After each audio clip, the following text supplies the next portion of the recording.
نحمده ونصلي على رسوله الكريم أما بعد أعوذ بالله من الشيطان الرجيم بسم الله الرحمن الرحيم إن عدة الشهور عند الله 12 شهرا في كتاب الله يوم خلق السماوات والأرض منها 4 حرم وقال النبي صلى الله عليه وسلم أفضل الصيام بعد رمضان شهر الله المحرم رواہ مسلم او کما قال علیہ الصلاۃ والسلام۔ پیارے بچوں، عزیز معزز سرپرست حضرات، تمام شریک ہوئے مسلم بھائی بہن، اس دھرتی پر دن اور رات کا آنا جانا سورج چاند سے جڑا ہوا ہے۔ سورج سے زمین میں گرمی اور سردی بھی آتی ہے، اور اسی طرح چاند کی وجہ سے سمندر کی لہروں میں اتار چڑھاؤ آتا ہے، اور ایک مسلمان کی نمازوں کا تعلق سورج سے ہے تو رمضان کے روزے اور حج جیسے دیگر احکام کا تعلق چاند سے ہے۔ بہرحال سورج چاند ہمارے ظاہری اور باطنی دونوں قسم کی زندگیوں میں مؤثر ہے۔ انہی کے آنے جانے سے دن بنتے ہیں، اور پھر ان دنوں سے مہینے بنتے ہیں، اور پھر مہینوں سے سال بنتے ہیں۔ اللہ تعالیٰ نے اس دھرتی میں ابتدا ہی سے 12 مہینوں کا نظام رکھا ہے۔ اس نظام میں بھی اللہ تعالیٰ نے چاند سے مہینوں کی گنتی کو پسند کیا ہے۔ کاؤنٹنگ جو ہو مہینوں کے، وہ چاند کے چکروں کے ذریعے سے ہو، اور سورج کے چکروں کے ذریعے سے بھی گنتی ہوتی ہے مہینوں کی۔ جنوری، فروری، یہ جو کیلنڈر ہے یہ سورج سے جڑا ہوا ہے۔ محرم، سفر جو ہجری کیلنڈر کے نام سے ہے، اسلامی کیلنڈر کے نام سے ہے، یہ چاند سے جڑا ہوا ہے۔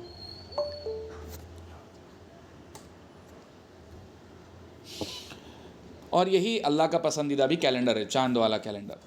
اللہ تعالیٰ نے پارے 10 سورہ توبہ کی آیت نمبر 36 میں فرمایا ہے، ان عدت الشہور عند اللہ 12 شہرا فی کتاب اللہ یوم خلق السماوات والارض منها 4 حرم، یعنی کہ اللہ تعالیٰ نے 12 مہینے اس دھرتی میں بنائے ہیں شروع ہی سے، اور ان 12 مہینوں میں سے اللہ تعالیٰ نے 4 مہینوں کو قابل احترام قرار دیا، یعنی کہ ان 4 مہینوں کے اندر جنگ و جدال نہیں کرنا ہے، عام دنوں میں بھی نہیں کرنا ہے۔ ان دنوں میں جنگ کرنا بہت زیادہ بڑا گناہ ہوتا ہے، اور اسی طریقے سے ان 4 مہینوں میں اللہ تعالیٰ کی طرف سے خصوصی برکتیں نازل ہوتی ہیں۔ یہ 4 مہینے کون سے ہیں جن کے بارے میں اللہ تعالیٰ نے اس آیت میں بیان کیا ہے؟ تو اس کی وضاحت نبی کریم صلی اللہ علیہ وسلم نے فرمائی ہے۔ حدیث ہے ایک مسلم کی، ان الزمان، بخاری کی حدیث ہے یہ، ان الزمان قد استدار كهيئته يوم خلق السماوات والارض السنة 12 شهرا منها 4 حرم 3 متواليات ذو القعدة وذو الحجة والمحرم ورجب مضر الذي بين جمادى وشعبان۔ اس حدیث کو سمجھنے کے لیے تھوڑا سا ڈیفینیشن دینا پڑے گا، پھر حدیث سمجھ میں آ جائے گی۔ ہوتا یہ تھا کہ مکے کے لوگ 12 مہینوں کا یہ جو سال ہوتا ہے، ہر چند سالوں کے اندر اس کو 13 مہینے کا کر دیتے تھے۔ کیونکہ حج کا جو تعلق تھا، اور مکے کے لوگ، پورے عرب کے لوگ حج کیا کرتے تھے، تو مکے کے لوگوں کے ہاتھ میں حج کی کمان تھی، کیونکہ کعبۃ اللہ وہیں پر ہے، تو حج کا تعلق چاند کے مہینوں سے ہے، اور موسم کا تعلق، جو موسم کی تبدیلی ہوتی ہے، اس کا تعلق سورج سے ہے۔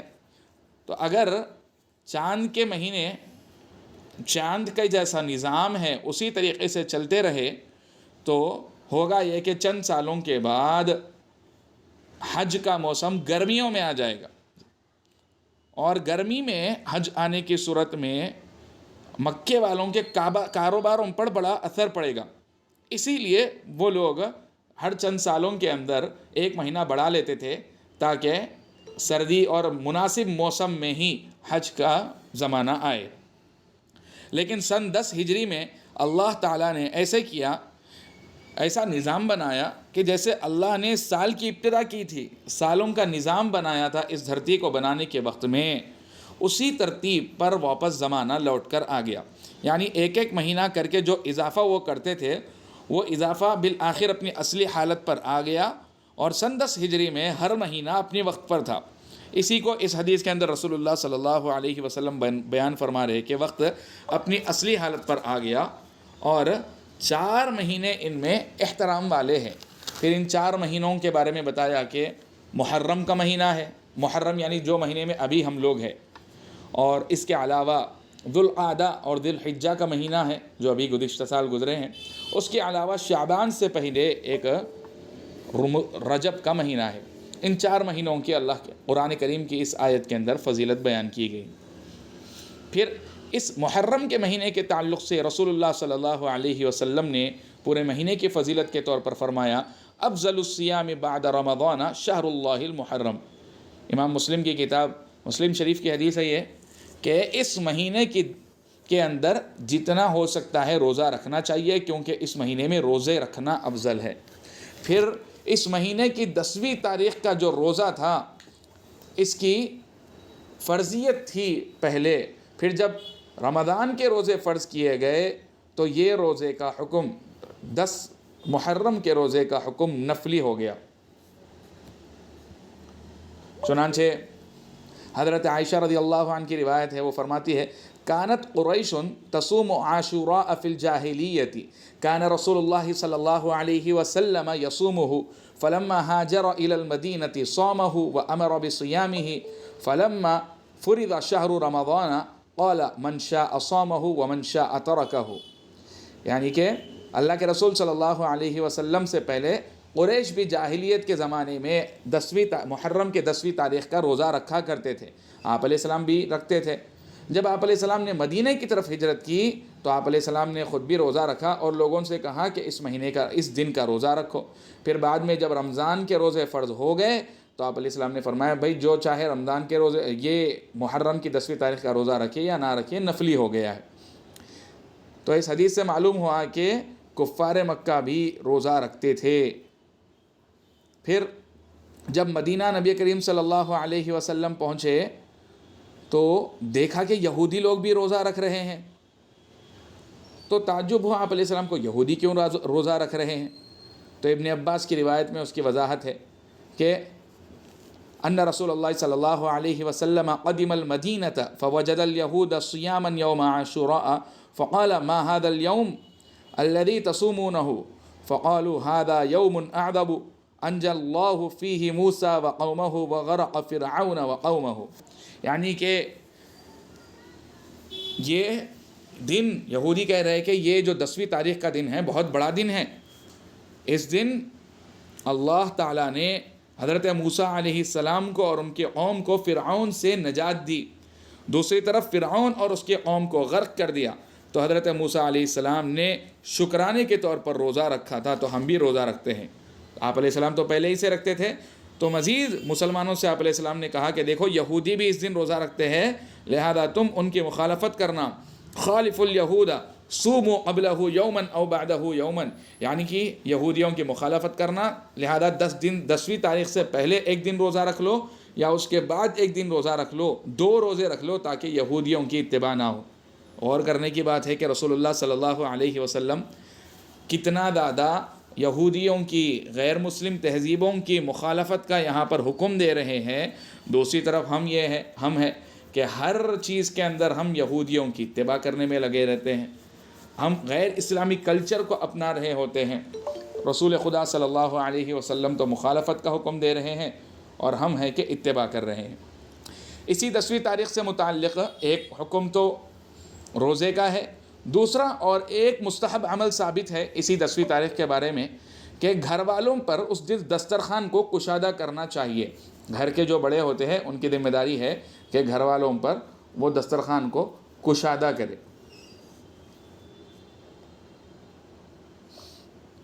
چنانچہ حدیث میں ہے، ابن مسعود، حضرت ابو سعید، ابو ہریرہ، جابر رضی اللہ عنہم کی روایت ہے، شعب الایمان میں مروی ہے، من وسع علی عیالہ یوم عاشوراء وسع اللہ علیہ السنۃ کلہا، یعنی کہ جو شخص اپنے گھر والوں پر عاشورہ کے دن یعنی کہ محرم کی 10ویں تاریخ کو دسترخوان کشادہ کرتا ہے، اللہ تعالیٰ سال بھر اس کے لیے دسترخوان کو کشادہ کرتا ہے۔ یہی دو کام ہیں جو 10ویں تاریخ کو ثابت ہے، اور اس کے علاوہ عمومی سطح پر جتنا روزہ رکھ سکتے ہیں ہم محرم کے مہینے میں وہ ثابت ہے۔ ان دو کاموں کے علاوہ اس مہینے کی یا اس 10 تاریخ کی کوئی فضیلت نہیں ہے، نہ کوئی کرنے کا کام ہے۔ وہی ساتھیوں سے گزارش ہے کہ اسکرین شیئر وغیرہ اس قسم کی کوئی چیز نہ کریں، میرے خیال سے کسی نے ابھی یہی دو کام 10ویں تاریخ کو ثابت ہیں، انہی دو کاموں پر شریعت مکمل ہو گئی ہے۔ اس سے زائد کسی اور کام کو شریعت کا حصہ ماننا بدعت ہے، جس کا نتیجہ سیدھا سیدھا گمراہی اور جہنم ہے۔ عام طور پر اس مہینے کو لوگوں میں بہت ساری بدعات پائی جاتی ہے، شادی نہیں کرنا چاہیے، ماتم کرنا چاہیے۔ دوسری طرف کچھ ایسے بھی لوگ ہیں جو اس مہینے کو بہت زیادہ عبادت کے طور پر مناتے ہیں، عید کے طور پر مناتے ہیں۔ دونوں نظریے غلط ہیں۔ ان سب بدعات کی اصل وجہ کیا ہے؟ اصل میں 10 تاریخ کو سن 60 ہجری میں حضرت حسین رضی اللہ عنہ کی شہادت پیش آئی۔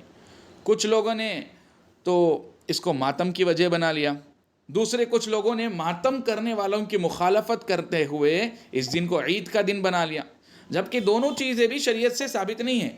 شریعت پہلے ہی مکمل ہو چکی ہے۔ حضرت حسین کی شہادت بعد میں ہوئی ہے، بلکہ حضرت حسین کی شہادت ہی اسی دین کی حفاظت، اسی کلمے کو کی سربلندی کے لیے ہوئی تھی۔ اور آج امت ہے کہ اسی شریعت کو چھوڑ کر غیر اسلامی تہذیب اور غیر اسلامی کلچر سے متاثر ہو کر کئی سارے کفریہ و شرکیہ چیزیں کر رہے ہیں۔ اللہ تعالی ہم سب کی اس سے حفاظت فرمائے۔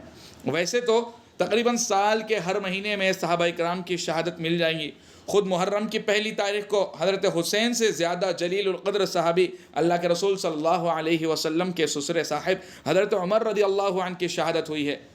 بلکہ ایک تاریخی حقیقت ہے کہ حق کی بات لے کر جو بھی عام لوگوں میں نکلا ہے، پھر وہ حکومت کے کسی عہدے پر پہنچ کر بھی حق کی بات کر رہا ہے، تو اس کی جان کے دشمن بہت ہی آ جاتے ہیں۔ حضرت رسول اللہ صلی اللہ علیہ وسلم کو شہید کرنے کی بہت بار کوشش ہوئی ہے۔ حضرت عمر رضی اللہ عنہ کو شہید کیا گیا، حضرت عثمان، حضرت علی کو شہید کیا گیا، حضرت معاویہ پر کئی بار جان لیوا حملے ہوئے، حضرت حسن پر کو زہر دے کر مارا گیا، حضرت عمر بن عبدالعزیز کو زہر دیا گیا ہے۔ الغرض تاریخ میں حق بولنے والوں کے دشمن ہمیشہ رہے ہیں، لیکن وہ حق بولنے سے کبھی پیچھے نہیں ہٹے۔ ہمیں ان سے یہ سبق حاصل کرنا ہے کہ حق پر عمل کرنا ہے، حق کے لیے سب کچھ قربان کرنا ہے، باطل اور غلط نظریے کو کبھی ماننا ہی نہیں ہے۔ انہی کئی سارے واقعات میں سے ایک ایمان افروز واقعہ حضرت حسین کی شہادت کا واقعہ ہے۔ تو ان کی شہادت کا قصہ مختصر یہ ہے کہ حضرت معاویہ کی جب وفات ہو گئی تھی سن 60 ہجری میں، تو ان کی وفات کے بعد یزید ان کے بیٹے نے بادشاہت کا عہدہ سنبھالا اور سب سے اپنی بیعت یعنی اپنے بادشاہ ہونے کو منوانے کی کوشش کرنے لگا۔ حضرت حسین رضی اللہ عنہ نے یزید کی مخالفت میں آواز اٹھائی، کیونکہ یزید نے جو سرکاری خزانہ تھا بیت المال کا، اس کو اپنی ذاتی خزانہ سمجھ لیا تھا، حلال حرام کی رعایت نہیں کر رہا تھا وہ۔ چنانچہ عراق کے ایک شہر کوفہ کے لوگوں نے حضرت حسین کو 2 تھیلے کے قریب خط لکھے اور آپ سے کہا کہ آپ کوفہ آ جائیے، ہم آپ کا ساتھ دیں گے اور آپ کی سرداری میں یزید کے اس ظالم بادشاہت کو ختم کریں گے اور انصاف والی حکومت قائم کرنے میں ہم آپ کا ساتھ دیں گے۔ اتنے زیادہ جب خطوط ملے حضرت حسین کو، اس سے رخارہ کر کے حضرت حسین نے سفر کا ارادہ کر لیا۔ اپنے خاندان کے جوانوں کو، بچوں کو اور عورتوں کو بھی ساتھ لے کر کوفے کا سفر طے کیا۔ ابن عباس اور دیگر کئی سارے صحابہ اور تابعین نے انہیں جانے سے منع کیا، کیونکہ کوفہ والوں نے اس سے پہلے حضرت علی کو بھی دھوکہ دیا تھا، حضرت حسن کے ساتھ بھی انہوں نے دھوکے کا معاملہ کیا تھا۔ حضرت ابن عباس نے یہ بھی کہا کہ بھئی یمن جانا زیادہ بہتر ہے آپ کے لیے، کیونکہ وہاں کے لوگ زیادہ معاون ہیں، زیادہ سپورٹیو ہے، حضرت علی کے زیادہ ماننے والے ہیں۔ لیکن قسمت کا لکھا تھا، حضرت حسین نے پختہ ارادہ کر ہی لیا تھا۔ یزید نے کوفہ کا گورنر عبید اللہ بن زیاد کو بنایا ہوا تھا، جو بہت ہی زیادہ ظالم تھا۔ اس نے کیا کیا کہ کوفہ کے سرداروں کو بہت زیادہ رشوت دے کر اپنا ہمنوا بنا لیا۔ 1000 کا لشکر، پھر بعد میں 4000 کا لشکر، کل پورا ملا کے 5000 لوگوں کا لشکر حضرت حسین کے خلاف راستے میں ہی جب وہ کوفہ کے لیے سفر کے لیے نکلے ہیں بھیج دیا۔ اس طرف حضرت حسین رضی اللہ عنہ کے لشکر میں 40 گھوڑے سوار تھے اور 32 پیادے تھے یعنی پیدل سپاہی. اوور آل 72 سپاہی حضرت حسین کے لشکر میں تھے. اس عورتیں تو خیر جنگ کے لیے آتی نہیں تھی، اندر خیمے میں تھی وہ لوگ. صلح کی شرط ان کی طرف سے یہ تھی، یزیدیوں کی طرف سے، کہ یزید کے ہاتھ پر بیعت کر لیں حضرت حسین، ورنہ موت کے گھاٹ اتار دیا جائے گا. حضرت حسین کا کہنا تھا کہ کوفہ والوں سے کہ تم نے مجھے بلایا تھا اور اب میرے ہی مخالف ہو گئے ہو تو مجھے واپس جانے دو، میں ایک عام شہری کی طرح زندگی گزار لوں گا، لیکن میں بیعت کے لیے راضی نہیں ہو سکتا ہوں. کئی بار آپس میں بات ہوئی کہ جانے دو، میں نارمل رہ لوں گا لیکن بیعت نہیں کروں گا، لیکن مصالحت نہ ہو پائی. اور 7 محرم کے دن سے کربلا کے میدان میں جہاں سے دریائے فرات کا پانی بھی بہتا ہے، حضرت حسین اور ان کے لشکر کے لیے فرات کا پانی روک دیا گیا. اس دریائے فرات کا پانی یہودی بھی پیتے تھے، کافر بھی پیتے، مجوسی بھی پیتے ہیں، جانوروں تک بھی پی سکتے تھے، لیکن حضرت حسین کے لیے، ان کے لشکر کے لیے وہ پانی روک دیا گیا تھا. آخر 10 محرم کی جب رات تھی تو حضرت حسین نے اپنے خاندان کے جو لوگ تھے ان سب سے کہا، دیکھو بھئی تم میں سے جو جانا تھا ہو وہ چلے جائے، مجھے معلوم ہے کہ کل میں شہید ہونے والا ہوں، مجھے اللہ کے رسول صلی اللہ علیہ وسلم کی طرف سے خواب میں یہ بات بتا دی گئی ہے. لیکن ان سب نے کہا کہ نہیں، ہم نہیں جائیں گے.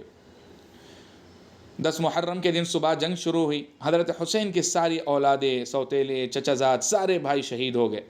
حتیٰ کہ ایک خیمے کے پاس سانس لینے کے لیے حضرت حسین اپنے سب سے چھوٹے 2 سال کے بیٹے عبداللہ کو گود میں لیے بیٹھے ہوئے تھے. ان ظالموں کو اتنا بھی رحم نہیں آیا اور انہوں نے ایک تیر چلائی جو عبداللہ کے حلق میں آ کر لگی، 2 سال کے بچے کے، اور وہیں پر وہ 2 سالہ بچہ شہید ہو گیا.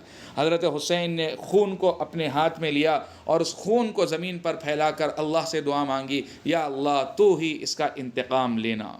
دوران جنگ ظہر کا وقت آیا، زبردست جنگ چل رہی ہے، ہر طرف سے دھواں اڑ رہا ہے. حضرت حسین نے آواز لگائی کہ نماز کا وقت ہو گیا ہے، نماز کے لیے وقت دے دو، لیکن کوئی سن ہی نہیں رہا تھا. تو حضرت حسین نے اپنے لشکر کے ساتھ ہی صلاۃ الخوف کے طرز پر نماز ادا کی. صلاۃ الخوف جنگ کی حالت میں نماز کا ایک مستقل طریقہ ہے جو شریعت اسلامی نے سکھایا ہے.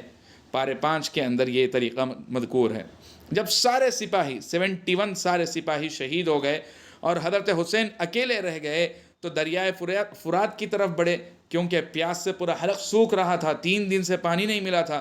تو ظالموں نے حضرت حسین کے چہرے پر ایک تیر چلایا تو منہ سے خون نکلنے لگا. پھر تلوار لے کر حضرت حسین جس کی طرف بھی بڑھ رہے تھے، حضرت حسین اٹھے اور تلوار لے کر جس کی طرف بھی بڑھ رہے تھے وہ بھاگنے لگا. ایک اکیلا انسان سارے لشکر کو بکریوں کے جیسے ڈھکیل رہا تھا، کیونکہ کسی میں ہمت ہی نہیں ہو رہی تھی کہ حضرت رسول اللہ صلی اللہ علیہ وسلم کے نواسے کو شہید کرے. پھر فوج کا سردار، فوج کا کمانڈر شمر بدبخت نے سب کو یکبارگی حملہ کرنے کے لیے کہا تاکہ سب یہ سوچ میں پڑے کہ میری تو غلطی نہیں ہے، دوسرے نے وار کیا اور حضرت حسین شہید ہو گئے، حتیٰ کہ حضرت حسین کو شہید کر دیا گیا. پھر ابن زیاد، عبید اللہ بن زیاد جو کوفے کا گورنر تھا یزید کی طرف سے، اس نے یہ لیٹر میں بھیجا ہوا تھا، فرمان بھیجا ہوا تھا کہ جب سب شہید ہو جائے کہ ان کے جسموں سے ان کے گردنوں کو الگ کیا جائے اور پھر ان کے جسموں پر گھوڑوں سے پورے جسموں کو روندا جائے. اور اس کے حکم کی تعمیل کرتے ہوئے ان بدبختوں نے ایسے ہی کیا اور گھوڑوں کے ذریعے سے ان کے جسموں کو روندا گیا. ایک دن کے بعد وہاں قریب کے لوگوں نے حضرت حسین اور ان کے ساتھیوں کو دفن کیا، ورنہ دفن بھی نہیں کیا تھا ان لوگوں نے. سوچئے جس نبی کی شریعت نے ان لوگوں کو، پورے عرب کو اتنا معزز بنایا، جس نبی کی شریعت نے ان کو اتنی بڑی حکومت جو 3 کانٹیننٹس میں اس وقت، ایشیا کے اندر افغانستان تک پھیلی ہوئی، یورپ کے کچھ حصے تک پھیلی ہوئی، افریقہ میں تک پھیلی ہوئی حکومت عطا کی، اسی نبی کے نواسے کو اس بے دردی سے شہید کیا گیا. اسی نبی کے نواسے کو اس بے دردی سے شہید کیا گیا. پھر حضرت حسین کا سر اور ان کے خاندان کی بچی ہوئی عورتوں اور مردوں میں سے صرف ایک 5 سالہ بچہ علی اصغر زین العابدین جن کو کہا جاتا ہے، وہ بچ گئے تھے کیونکہ وہ بیمار تھے، وہ خیمے کے اندر تھے. ان سب کو لے کر جو ابن زیاد کی فوج ابن زیاد کے پاس پہنچی. خاندان رسول میں مردوں میں صرف یہی ایک 5 سالہ لڑکا تھا جس کو ابن زیاد نے ان کو بھی قتل کرنا چاہا. ابھی جتنی بھی نسل پائی جاتی ہے رسول اللہ صلی اللہ علیہ وسلم کی سعادت کی، وہ اسی علی اصغر زین العابدین سے پروان چڑھی ہے۔ یزید کا لشکر، یزید کی نسل باقی نہیں رہی، لیکن اللہ نے حضرت حسین کی نسل کو آباد کیا ساری دنیا میں۔ ابن زیاد نے جب اس کو بھی قتل کرنا چاہا تو حضرت حسین کی بہن زینب بنت علی رضی اللہ عنہا نے اپنے بھتیجے کو لپٹ لیا اور پھر منع کیا اس کو قتل کرنے سے۔ اہل مجلس نے بھی جب ابن زیاد کو روکا تو وہ رک گیا۔ ابن زیاد نے پھر حضرت حسین کے چہرے مبارک پر، منہ پر چھڑی سے مارنے لگا تو مجلس میں زید بن ارقم رضی اللہ عنہ بیٹھے ہوئے تھے۔ انہوں نے کہا، یہ بدبخت چھڑی ہٹا وہاں سے، کیونکہ میں نے انہی ہونٹوں کو رسول اللہ صلی اللہ علیہ وسلم کو بوسہ دیتے ہوئے دیکھا ہے۔ تو ابن زیاد کہنے لگا، اگر تو بوڑھا نہ ہوتا تو میں تجھے بھی مار دیتا، تیری گردن بھی الگ کر دیتا۔ سوچے، زید بن ارقم وہی شخص ہے جن کے والد کے گھر میں اللہ کے رسول صلی اللہ علیہ وسلم نے سب سے پہلے دین کی تعلیم شروع کی تھی۔ مکے میں دار ارقم سے ہی دین کی تعلیم کا نظام بنا تھا۔ وہ صحابی سے ابن زیاد کیسے بات کر رہا ہے؟ پھر یہ سر حضرت حسین رضی اللہ عنہ کا اور ان کے خاندان کے بچے ہوئے لوگ شام میں یزید کے دربار میں پیش کیے گئے۔ اس نے بھی یہی گستاخی کی کہ حضرت حسین کے چہرے پر چھڑی مارا، تو وہاں ابو برزہ اسلمی رضی اللہ عنہ نے اس کو ڈانٹا۔ پھر یزید کی حکومت کچھ 3 سال ہی باقی رہی اور حضرت حسین کے خاندان والوں کو مدینہ واپس بھیج دیا گیا۔ مدینہ میں بھی ماتم پورا پھیلا ہوا تھا۔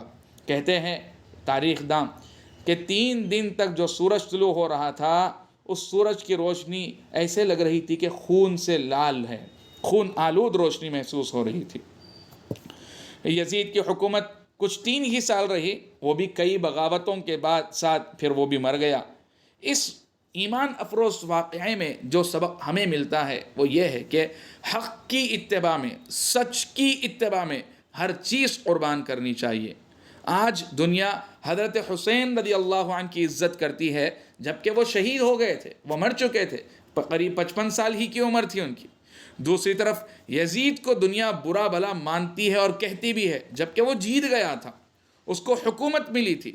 خدا کا انتقام بھی عجیب ہوا کہ کربلا میں، میدان کربلا میں جتنے لوگ حضرت حسین کے قتل کرنے میں شامل تھے، سب کو بے دردی سے قتل کیا گیا۔ بعد میں کوفہ کا گورنر مختار منتخب ہوا اور اس نے حضرت حسین کے جتنے قاتلین تھے سب کو چن چن کر مارا۔ اس میں سے شمر جس نے حضرت حسین کے تعلق سے سب سے زیادہ بے دردی اور ظالمانہ رویہ اختیار کیا ہوا تھا، مختار نے اس کو قتل کروایا اور اس کی لاش کو کتوں کے سامنے ڈال دیا۔ اتنا برا حال ہوا، اللہ نے سب قاتلوں سے انتقام لیا۔ اللہ تعالی ہم سب کو شریعت اتباع کی صحیح عمل کی توفیق عطا فرمائے۔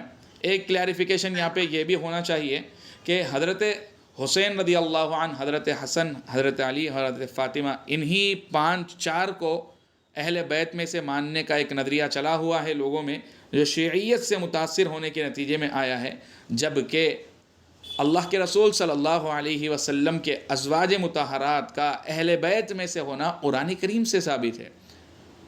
سورہ احزاب کی آیت ہے، اللہ تعالیٰ فرماتا ہے لِيُذْهِبَ عَنْكُمُ الرِّجْسَ أَهْلَ الْبَيْتِ وَيُطَهِّرَكُمْ تَطْهِيرًا، یعنی کہ اہل بیت سے اللہ تعالیٰ کہتے ہیں کہ ہم تم کو پاک کرنا چاہتے ہیں۔ اہل بیت کو سے مراد یہاں پر ازواج مطہرات ہی ہے، پورا رکوع ازواج مطہرات سے متعلق ہے۔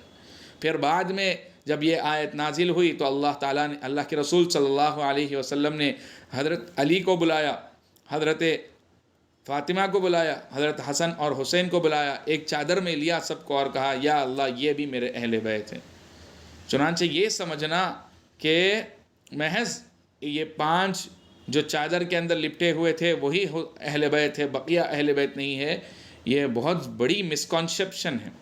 اسی طریقے سے حضرت حسین رضی اللہ عنہ کی شہادت کو بڑی شہادت سمجھنا، جبکہ اللہ کے رسول صلی اللہ علیہ وسلم خود نے حضرت حمزہ کو سید الشہداء کا لقب دیا، یہ ایک ایسے ہی ایک مسکنسیپشن ہے۔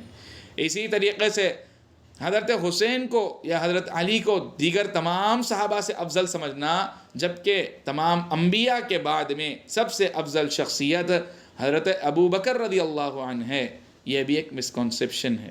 اور پھر حیدرآباد کے اولڈ سٹی کی گلیوں کے اندر جو ماتم منایا جاتا ہے چار مینار کے قریب میں جو اپنے آپ کو کاٹا جاتا ہے، کوڑے مارے جاتے ہیں، اس قسم کا کوئی رواج اسلام نہیں مانتا ہے۔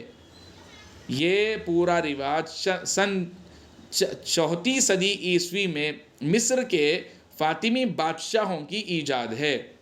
اس زمانے میں ایک میاں بیوی تھے، اس میں سے میاں نے کہا کہ میرے اندر حضرت علی کی روح حلول کر آئی ہے، اور بیوی نے کہا میرے اندر حضرت فاطمہ کی روح حلول کر آئی ہے، اور پھر وہ لوگ اس کو ایک پبلسٹی سٹنٹ کے طور پر یوز کرنے لگے اور لوگوں میں فین فالوئنگ بڑھانے لگے۔ چونکہ بادشاہ شیعہ تھا تو اس نے اس کو بہت زیادہ بڑھاوا دیا، چلتے چلتے یہ نظریہ پورے دنیا میں پھیل گیا اور شیعوں میں اس کی خاص ترویج ہوئی۔ بھارت کے اندر مغلیہ سلطنت میں بہت زیادہ شیعوں کا غلبہ رہا، تو اس وجہ سے بہت سارے شیعوں نے اس نظریے کو پورے بھارت کے اندر پھیلانے کی کوششیں کی، اور ان کے علماء نے بھی اس پر بہت زیادہ محنت کی۔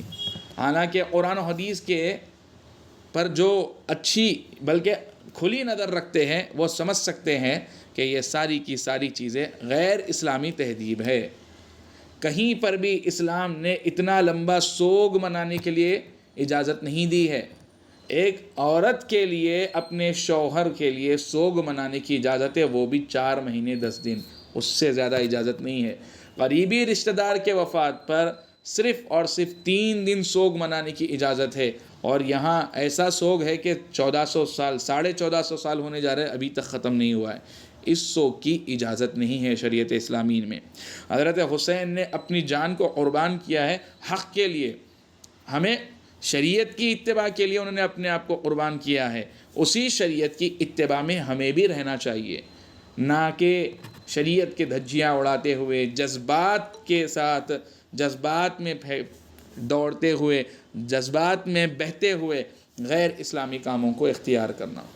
اللہ تعالیٰ سے دعا ہے کہ اللہ تعالیٰ ہم سب کو شریعت اسلامی کو اچھے سے سمجھنے کی توفیق عطا فرمائے اور مضبوطی سے شریعت پر عمل کرنے کی توفیق دے۔ آمین۔ وآخر دعوانا الحمدللہ۔